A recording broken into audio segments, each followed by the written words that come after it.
warahmatullahi wabarakatuh. Magandang hapon po sa ating lahat. Magandang hapon! Attorney niya. Ako po ay si Attorney Israelito Pañares Torion.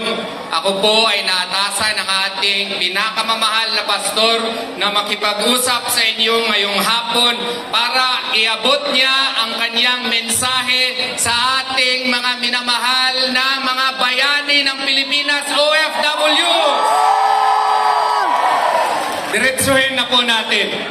Bakit po tumatakbo si Pastor Apollo Sikibuloy? Bakit po nakita po ninyo ang rason? Hindi naman po politiko si Pastor Apollo Sikibuloy. Siya po ay inyong religious leader. Siya po ang ating leader. Wala po siyang balak na tumakbo o tumahak man sa magulong mundo ng politika.